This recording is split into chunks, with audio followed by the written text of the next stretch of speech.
The media is abuzz with claims that President Trump plans to unleash his so-called DOGE monster on Elon Musk. But is this truly about personal drama, or merely another distraction from the deeper battle over power, policy, and control in Washington? Hello, and welcome to That News Show, where we discuss the latest facts, fakes, and hypocrisy as reported by the legacy media. Let's roll the tape. The narrative of a feud between President Trump and Elon Musk is portrayed as a personal grudge, but the real issue is about power, who influences policy, who benefits from subsidies, and who holds sway in Washington. But let's take a moment to consider, is this truly newsworthy, or just another way for the corporate press to sensationalize politics?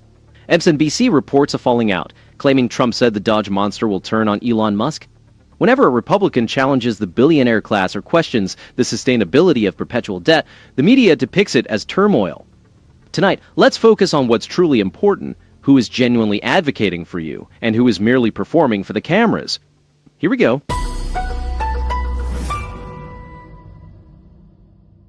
Peter, Elon Musk is playing the one card that he does have against the Republicans, and that is money for primary challenges. We're already seeing how it annoys the president, but will it work with Republicans? Well, it's interesting. Basically, Republicans coming to this vote today understood that Musk was on the other side of Trump and chose Trump. I mean, with the 3 Republicans who went otherwise, the rest of them all went with Trump. Not that they agree with him necessarily, and not that they necessarily, favor all the aspects of this bill, but they remain loyal to the president, even though the richest man on the planet is threatening to primary at least some of them if they go the other way. So they obviously are more afraid, I would say, of Trump than they are afraid of Musk at this point. We'll see whether Musk follows through on what he says he's going to do. Musk's threat to launch a third party appears to be a vanity project. Musk's criticism of the fiscal package, particularly his concerns about the debt ceiling and government spending, has resonated with some fiscal conservatives. The mainstream media's focus on personal drama and sensational headlines distracts from the important policy debates. Despite Elon Musk's promises to invest heavily in defeating any Republican who supports the president's agenda, nearly the entire caucus has stood firm, prioritizing American voters and the national agenda over the demands of a single megadonor. This demonstrates that grassroots loyalty and the president's vision are more influential within the party than Silicon Valley money. We are witnessing a classic standoff between populist energy and billionaire influence. Yet it's remarkable to see the unity among Republicans, even in the face of well-funded primary challenges from one of the wealthiest individuals on the planet. The populist base remains solidly behind the president's agenda, and despite the Democrats' attempts to capitalize on these divisions, they continue to rehash the same failed policies of the past. The real story is not about personalities, but about the direction of the country. The current legislative package aims to put America first by rolling back failed green energy mandates and focusing on real economic growth rather than bureaucratic red tape. Instead of addressing critical issues like securing the border, restoring manufacturing, and protecting American sovereignty, they prefer to highlight palace intrigue and billionaire feuds. Republicans are standing strong against media manipulation and billionaire interference, and voters will remember who truly represented their interests when it matters most. But here he is again today. He's losing his EV mandate, and he's very upset about things, but he could lose a lot more than that. We might have to put DOGE on Elon. You know what DOGE is? DOGE is the monster that might have to go back and eat Elon. Wouldn't that be terrible? He gets a lot of subsidies. You've written about this. What does this portend, if anything, besides fodder for headlines? Well, I mean, look, we'll see whether it's just trolling or an actual... True political movements are driven by the everyday American, not the caprices of tech moguls. The partisan responses to these changes are stark. Meanwhile, the media prefers sensationalizing personal disputes and threats rather than addressing the core issues at stake. The sight of billionaires protesting the potential loss of these subsidies is quite revealing. The most vocal opposition to this shift comes from those who have profited immensely from government subsidies. For too long, green energy mandates have served as direct financial pipelines from the Treasury to Silicon Valley boardrooms. The end of the electric vehicle mandate represents a significant shift not only for the auto industry but for the entire American economy. This change is a victory for consumer choice and the American worker. This decisive leadership aligns with what voters have demanded, reversing ineffective policies, enhancing economic freedom, and resisting the influence of billionaire donors and foreign entities. As this funding wanes, we are witnessing threats, tantrums, and even discussions of vanity political projects. As elections approach, Americans will clearly remember who defended their right to choose and who supported the interests of the subsidy-dependent elite. This diversion tactic avoids meaningful discussion on the role of government subsidies, the risks of increasing deficits, and the importance of revitalizing American manufacturing and energy independence. With these mandates now being reconsidered, the practice of the government picking winners and losers may soon end. While Democrats and their media allies lament the end of these mandates, Republicans are championing free markets and fiscal responsibility. Take a listen.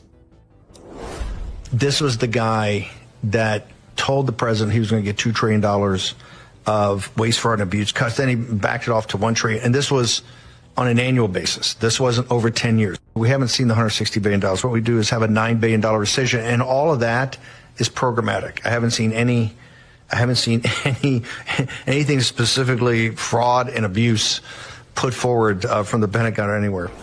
For example, their reporting often emphasizes the drama of the Trump-Musk feud, using outlandish references and cultural memes that detract from the serious fiscal discussions. While this method is engaging, it perpetuates the notion that politics is merely a soap opera for the elite, rather than a serious platform for addressing the concerns of ordinary Americans. Rather than holding the political class accountable for these shifting figures and empty promises, their coverage tends to focus on personal feuds and sensational headlines, sacrificing substantive analysis. Visually, MSNBC excels at dramatizing conflict with split screens and bold graphics that focus on personal rivalries rather than on legislative details or budgetary data that directly affect taxpayers. This approach might attract viewers, but it fails to inform them about the critical issues, such as the unchecked growth of federal spending and the absence of meaningful oversight. This is the type of sleight of hand that mainstream outlets like MSNBC often overlook. What's striking is the lack of real reform once the media attention fades. Instead, the conversation quickly shifts to the latest personality clash or speculative threats, which historically have amounted to little more than vanity projects for the wealthy. Instead, they continue to divert attention with tales of palace intrigue and billionaire antics, leaving the public uninformed about the real issues at stake. Polls consistently show that Americans across the political spectrum believe the federal government wastes a substantial portion of every dollar it spends, and nearly 9 in 10 Americans support a complete audit to eliminate waste, fraud, and abuse. Expert opinions from fiscal conservatives and nonpartisan watchdogs, who document the escalating national debt and chronic failure to curb waste, are frequently ignored in favor of more partisan voices.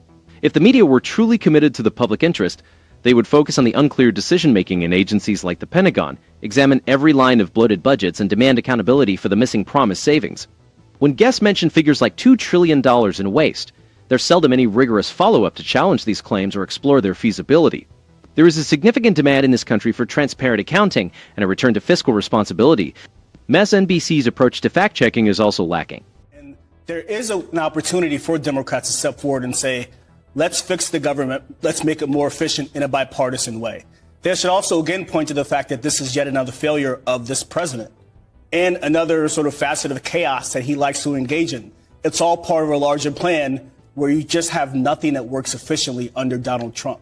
There's something beyond individual primarying, Reid, that Musk is threatening, I guess. He's promising to launch a new political party.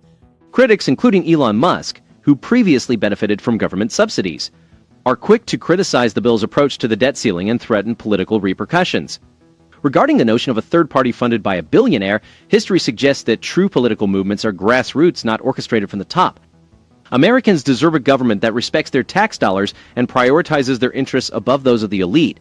Most Republican lawmakers are steadfast, understanding that true reform may require difficult decisions and a departure from the old strategy of endless government handouts. This coverage shifts attention away from critical issues like unchecked federal spending and the need for greater transparency and accountability in government. This move towards market-driven choices will likely spur innovation and make vehicles more affordable, benefiting both the economy and consumers. The so-called America Party is likely to appeal only to a small segment of disillusioned and wealthy individuals. For instance, ending costly green energy mandates will allow consumers more freedom in the auto market, enabling them to choose vehicles that suit their needs and budgets rather than being forced to comply with mandates that don't reflect their preferences. Meanwhile, mainstream media often focuses more on billionaire disputes and political drama than on the substantive fiscal debates underway. Now, with the unified Republican Congress and support from the current White House, there's momentum behind a complete legislative package aimed at addressing key issues like tax relief, border security, and economic growth. The essential question is whether lawmakers will prioritize real reforms that put American families first or yield to those benefiting from government inefficiency and waste. Democrats are discussing the possibility of bipartisan government reform, but let's face it, genuine, cross-party reform that benefits working Americans has been rare. And despite promising rhetoric, the previous Democratic administration's legacy includes a significant increase in the national debt, rising inflation that strained household budgets, and an increasingly bloated and unaccountable government. On a broader scale, the bill's tax reforms and regulatory reductions are set to boost job creation and return manufacturing jobs to the U.S. Industries such as energy, construction, and small businesses will likely thrive as governmental obstacles are minimized and private enterprise is empowered to create value and opportunities. Can you believe this? Now, with President Trump back in office, we have a leader who prioritizes America, opposes globalist agendas, and refuses to engage our military in unnecessary wars. Perhaps this is why the media is so eager to distract us with trivialities. What we've just seen isn't journalism. It's theater, crafted to divert our attention from the real issues. As the media fixates on contrived drama and sensational headlines, ordinary Americans are left wondering who really benefits from the spectacle. Consider this: who truly fears a strong, independent America? Be sure to leave your comments below and don't forget to like and subscribe. Thanks for watching.